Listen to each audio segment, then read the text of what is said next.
abiertamente delante de ustedes, lo declaro al señor ganador del debate. Tremendo ideólogo, me ha dado lecciones de ideología, por lo tanto, señor, lo respeto, lo admiro, y usted, yo lo declaro, como todos los de acá, ganador del debate. Eso es todo, compañeros. ¡Viva Perú! ¡Aplausos!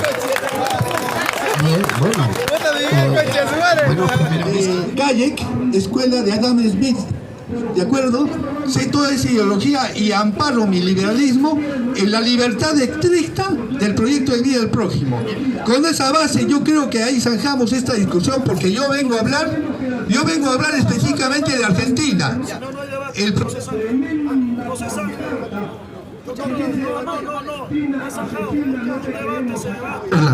Mira, escúchame. Debatir con Miguel Concha es destructor de todos los libertarios. Primer punto refutado. El anarquismo busca el comunismo. El anarquismo libertario no tiene nada que ver con el capitalismo, porque el anarquismo considera que la propiedad privada es un robo. Eso lo dice Mijail Bakunin, los padres del anarquismo. Bakunin, Pierre Kropotkin, Enrico Malatesta, José María Buenaventura Durruti. Es basarse en ellos. Los anarquistas parten del principio: sin Dios, sin patria y sin amos. Los anarquistas consideran que el capitalismo es un sistema que somete al hombre por el hombre, y por lo tanto ellos buscan el comunismo libertario. Un anarquista jamás va a buscar la defensa de una empresa, porque una empresa es un ente abstracto que no puede estar por encima de ningún ser humano. Eso es lo que dicen los anarquistas. Y los verdaderos libertarios, los que lucharon por la ley de las 8 horas, que no eran los comunistas al principio, fueron los que estuvieron en Chicago, fueron los que estuvieron acá en el Perú, como el maestro Manuel González Prada. Esos son los verdaderos ácratas, a los cuales hay que hablarle verdaderamente como los padres del anarquismo. Yo no entiendo cómo demonios surge un anarquismo capitalista. Eso, señores, es un proceso antinatural. Es lo más bizarro que puede existir. Porque un anarquista parte de una libertad suprema, pero no de una libertad por encima del ser humano. No que un ente abstracto producto de tu mente que genera el dinero esté por encima de tus propios derechos. Un anarquista jamás te dirá que Coca-Cola está por encima de un propio ser humano. ¿Qué proyecto de vida tiene Coca-Cola, carajo? ¿Qué proyecto de vida tiene la Bolsa de Valores de Nueva York? ¿Qué proyecto de vida tienen las grandes empresas de esos banqueros? El proyecto de vida parte del ser humano, del ser concreto, real, existente, y no de una abstracción de 4 mercenarios que, encerrados en un banco, empiezan a crear todo un conjunto de doctrinas, de teorías que no se aplicó jamás en ninguna parte del mundo, y que al fin de cuentas lo que buscan es defender los intereses de los mismos ricos a los cuales están. Entonces, los verdaderos libertarios, señores, son los de la Primera Internacional. Pero ese es el problema cuando no se lee, pues. Los verdaderos ácratas son los que partieron en la Comuna de París y los que en la Guerra Civil Española estuvieron y partieron de las ideas de comunas que estuvieron ahí. Pero yo no podría encontrar un anarquista en una empresa de una gran corporación, pues. Eso es ajeno. Es como poner a un ladrón de vigilante y de protección del honor y de la moral, empezando por ahí. Ni siquiera John Locke le puso el valor a la empresa por encima del ser humano. Los principios básicos del liberalismo de Locke es defender el derecho a la vida, es defender la igualdad y la libertad ante el Estado, y es defender la propiedad privada, que es producto del trabajo, no del robo, no de la especulación, no de los monopolios, no de los oligosonios, del trabajo. Y ese Estado surge con un contrato social para garantizar esos derechos fundamentales del ser humano, que ni siquiera acá lo tenemos. Pero lamentablemente, cuando llegan pues estos mequetrefes que nunca estuvieron en ningún lado, pagados por unos cuantos sencillos que hasta entre ellos se roban, Y entre ellos terminan denunciándose, y entre ellos terminan generando la peor de las estafas piramidales. Vienen a decirnos acá que defienden los intereses y que yo quiero debatir lo que a mí se me da la gana. Hay que ser bien payaso, pues, para no darse cuenta de esas realidades. Entonces, parto de mi intervención de deslindar rotundamente el concepto de anarcocapitalista, porque es lo más antinatural que exista. Los anarquistas son comunistas, pero comunistas libertarios.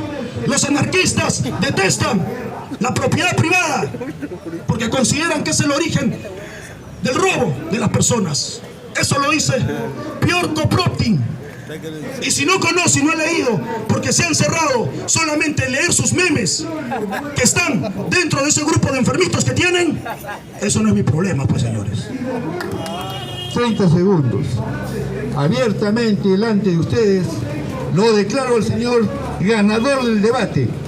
Tremendo ideólogo, me ha dado lecciones de ideología, por lo tanto, señor, lo respeto, lo admiro, y usted, yo lo declaro, como todos los de acá, ganador del debate. Eso es todo, compañeros. ¡Bien, Perú! ¡Aplausos!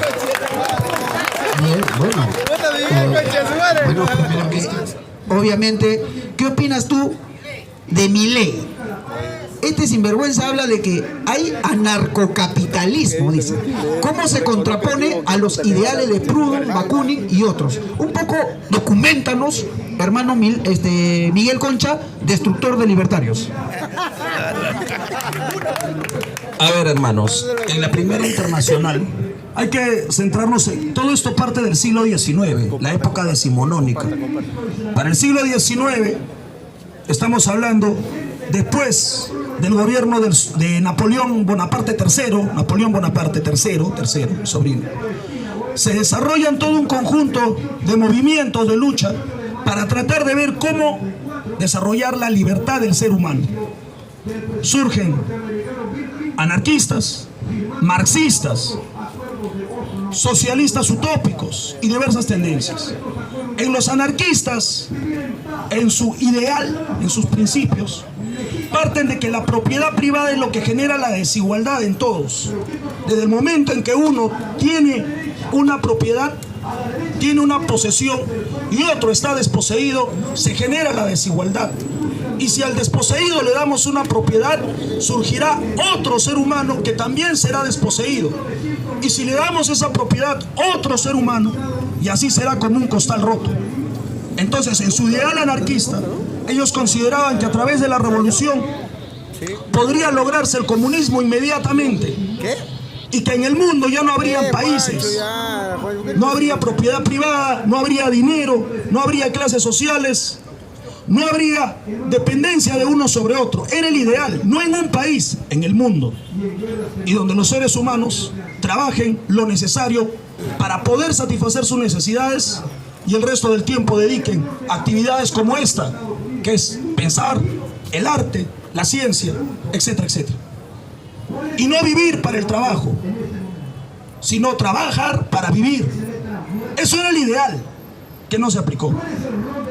Ahora, poniendo el punto, los anarquistas que dieron su vida y murieron, como Bakunin, Kropotkin, Malatesta, y acá el maestro Manuel González Prada, en ningún momento tuvieron el ideal de pensar o defender las grandes megacorporaciones, las grandes industrias, porque sabían muy bien que eso era el causal de la miseria. Incluso a ellos lo mataron. Los que lucharon por las 8 horas de trabajo en Chicago eran chicos que no llegaban ni a 20 años. Eran jóvenes que salían a luchar y a los cuales los acusaron injustamente, incluso los condenaron a muerte sin haber provocado algún tipo de daño en ese momento. Pero hoy en día hay un juego del lenguaje, hay un juego de esas palabras y se trastoca el trasfondo del capitalismo. Entonces, una cosa es que yo diga soy anarquista y otra muy diferente que yo diga soy anarquista y por lo tanto soy capitalista. No va por ahí. En la realidad concreta podemos encontrar que China se dice comunista, pero en su aplicación económica es capitalista. Y el capitalismo se mantiene hoy en día gracias a China. China, un país de 1.500 millones de habitantes, hasta el año pasado sacó a 900 millones de habitantes de la pobreza para pasarlos a la clase media. China es un capitalismo manejado por el Kuomintang, que es el Partido Comunista Chino. Esa es la diferencia con otro tipo de economía y política. Perú, un país de 33 millones de habitantes, 200 años de independencia, seguimos estando en la situación de miseria, de pobreza que no salimos. ¿En qué yo puedo concordar con los hermanos? Porque a pesar de discrepar, ¿en qué puedo concordar? Que sí, hay una casta que nos gobierna. Sí, es cierto, pues hay que decirlo. Porque en el Perú no solo se gobierna por poder económico, se gobierna por apellido, se gobierna por color de piel, se gobierna por estatus, se gobierna por todo un conjunto de años que ha estado. Y para cambiar eso va a tomar tiempo. Aquí ni siquiera tenemos una condición económica como ocurre en los países capitalistas que se da. Acá hay un mercantilismo barato y miserable que afecta a todos, que afecta en la salud, que afecta en la educación, que afecta en el acceso a la información. Estamos viviendo ahorita una época de revolución industrial brutal en el mundo, donde la red 5G ya pasó, donde están entrando a otras formas de comunicación, a otros procesos militares de guerra incluso. Pero acá le conviene meternos Magali en el cerebro, meternos prensa basura en la cabeza, alimentarnos con alimentos transgénicos, volvernos idiotas, drogarnos y encima una violencia brutal para matarnos y acabarnos, deshumanizarnos en palabras más concretas. Pero bueno, ese es un tema muy amplio, mi tiempo es corto, ha sido un gusto como siempre estar en esta gloriosa plaza con todos ustedes y partir del principio, ¿no?, que nosotros asumimos acá en Cimiento Intercultural. Si sabes, enseña, y si no sabes, aprende. Fuertes palmas, compañeros, para todos. Bueno, un fuerte aplauso al compañero Miguel Concha. Los que no lo conocen, a Miguel Concha es filósofo sanmarquino. Es